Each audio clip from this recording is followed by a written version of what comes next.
Pemirsa, selamat datang di Investa News.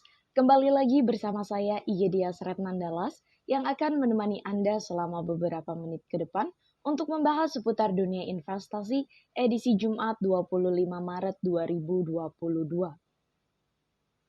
Berita pertama pada hari ini, indeks harga saham gabungan ditutup menguat pada penutupan perdagangan Kamis 24 Maret lalu.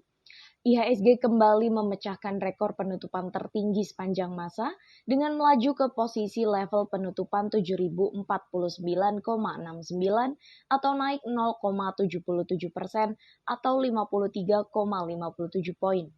Kapitalisasi pasar bursa parkir di 8.900,78 triliun rupiah dengan nilai transaksi 15,72 triliun rupiah dan volume saham yang diperdagangkan sebanyak 30,95 miliar unit saham. Sektor barang baku terdongkrak paling moncer mencapai 1,73% dan diikuti kenaikan sektor properti 1,51%. Investor asing berbondong-bondong mencatatkan aksi net foreign buy senilai 1,85 triliun rupiah di seluruh pasar. Paling banyak investor asing memborong saham Bank BUMN yaitu saham PT Bank Rakyat Indonesia dengan net buy 525,71 miliar rupiah. Menyusul saham PT Bank Mandiri dengan net foreign buy 420,22 miliar rupiah dan saham PT Bank Negara Indonesia sebesar 266,86 miliar rupiah. Di sisi lain, saham PT Indo Tambang Raya Megah dilepas asing dengan net sell 50,9 miliar rupiah. Kemudian saham PT Bank Sentral Asia juga dilego asing sebesar 30,39 miliar rupiah. Laju positif IHSG terjadi ketika mayoritas bursa regional Asia tengah bergerak variatif.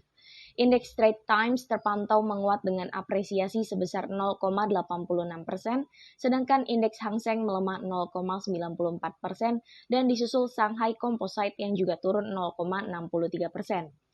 Pelaku pasar mencermati kenaikan harga minyak dunia yang kembali mengalami kenaikan. Tak hanya itu, pasar juga menanti pertemuan pemimpin NATO serta Eropa dalam KTT darurat terkait sanksi tambahan yang akan diberikan ke Rusia. Sementara dari dalam negeri, kabar terbaru kebijakan pemerintah yang mengizinkan mudik di tahun 2022 seiring membaiknya situasi COVID-19 menjadi stimulus positif bagi pasar. Selanjutnya datang dari proyeksi IHSG, indeks harga saham gabungan mencetak rekor kembali.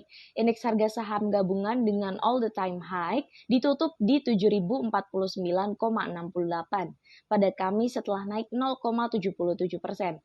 Analis dari Kanaka Hita Solvera William Wibowo bilang, kondisi pandemi COVID-19 yang kian terkendali dan pelonggaran pemberlakuan pembatasan kegiatan masyarakat di Indonesia menjadi energi positif yang besar bagi IHSG. Hal tersebut diharapkan akan meningkatkan kinerja emiten di pasar modal. Adanya proyeksi pertumbuhan ekonomi nasional yang cukup serta inflasi yang cukup terkendali juga turut mendukung penguatan IHSG hari ini. Analis MNC Sekuritas Herditya Wicaksana menambahkan bahwa penguatan IHSG masih inline dari sisi teknikal yang diperkirakan dan sudah menyentuh 7.040 sebagai resisten terdekat. Dia juga mencermati adanya inflow dana asing sebesar 1,85 triliun rupiah. Nampaknya hal ini ditopang dari ekonomi Indonesia yang semakin kuat meskipun adanya faktor ketidakpastian dari global.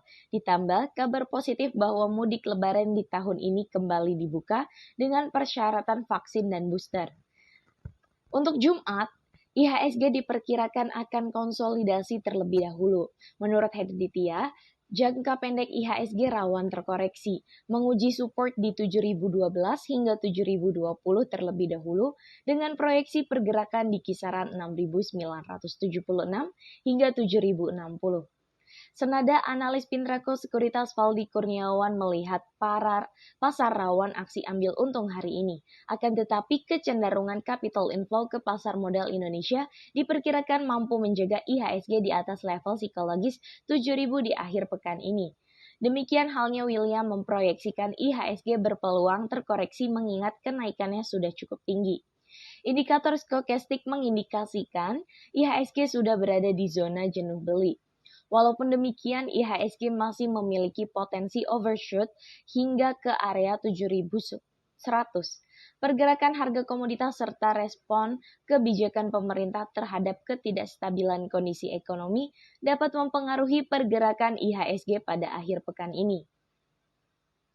Beralih pada sektor komoditas, harga emas dunia tercatat menguat pada perdagangan Kamis, terdampak inflasi yang tidak terkendali dan perang antara Rusia dengan Ukraina. Kondisi ini membuat investor meningkatkan permintaan pada emas sebagai aset safe haven. Pada perdagangan Kamis 24 Maret pukul 15.30 waktu Indonesia bagian Barat, kontrak emas paling aktif untuk pengiriman April di divisi COMEX New York Exchange menguat 6,7 US dollar menjadi 1.944 US dollar per troy ounce. Di pasar spot, harga emas juga bertambah 0,26 US dollar ke level 1.943,68 US dollar per troy ounce. Sementara untuk indeks dolar Amerika Serikat yang biasanya berbanding terbalik dengan emas naik ke level 98,875. Dari dalam negeri, berdasarkan info unit bisnis pengolahan dan pemurnian logam mulia Antam, harga dasar emas 24 karat ukuran 1 gram dijual senilai Rp994.000, melonjak Rp10.000 dari posisi sebelumnya. Harga buyback emas Antam berada di level Rp898.000 per gram, di mana nilai itu lebih tinggi Rp11.000 dibandingkan perdagangan sebelumnya. Selanjutnya pada sektor komoditas yang kedua, diketahui bahwa harga minyak mentah kembali menguat pada perdagangan Kamis petang. Adanya penghentian sepenuhnya ekspor minyak dari terminal konsorsium pipa Kaspia di Kazakhstan setelah kerusakan yang disebabkan oleh badai besar dan cuaca buruk menjadi faktor pemicu kenaikan harga. Harga acuan minyak berjangka terus menguat sejak Rusia menginvasi Ukraina 24 Februari lalu. Pada perdagangan Kamis petang pukul 15.25 waktu Indonesia bagian Barat, harga minyak West Texas Intermediate untuk pengiriman April 2022 menguat 0,01% menjadi 114,94 US dollar per barel di New York Mercantile Exchange. Harga minyak mentah Brent untuk pengiriman Mei 2022 menguat 0,25% menjadi 121,91 US dollar per barel di London Ice Futures Exchange. Pipa CPC merupakan jalur pasokan yang signifikan untuk pasar global, membawa sekitar 1,2 juta barel minyak mentah utama Kazakhstan setiap harinya atau 1,2% dari permintaan global.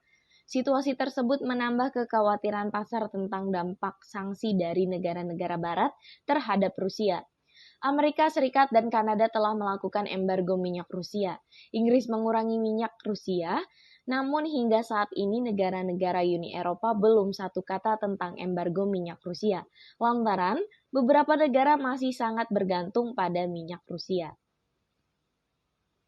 Berita penutup kita pada hari ini ialah balasan Rusia atas sanksi yang diberikan Amerika Serikat dan sekutu, kian menyebabkan aset beresiko seperti rupiah dihindari dan berpotensi melemah. Ekonom Sucor Sekuritas Ahmad Mikhail Zaini menyebutkan kabar terbaru bahwa Presiden Rusia Vladimir Putin akan mengeluarkan kebijakan pembelian gas oleh negara yang tidak ramah terhadap Rusia, harus menggunakan mata uang Rusia yaitu rubel. Balasan sanksi Rusia membuat pelaku pasar bingung untuk mengakses komoditas energi Rusia. Di satu sisi, jika tidak beli dengan rubel maka harga komoditas berpotensi naik tajam lagi. Analis Monex Investindo Futures, Faisal mengatakan rupiah berpotensi masih akan melemah karena publik khawatir sanksi balasan dari Rusia. Rupiah sebagai aset beresiko bisa semakin dihindari, tutur Faisal. Mikhail memproyeksikan rupiah hari ini akan bergerak di level 14.390 hingga 14.400. Sedangkan Faisal memprediksikan rupiah bergerak di kisaran 14.300 hingga 14.400. Kemarin rupiah di pasar spot melemah 0,03% ke level 14.520 ke level 4.352 rupiah per dolar Amerika Serikat. Berita tersebut menjadi berita penutup kita pada pagi hari ini. Saya Gedia Sretnandalas pamit undur diri, sampai jumpa.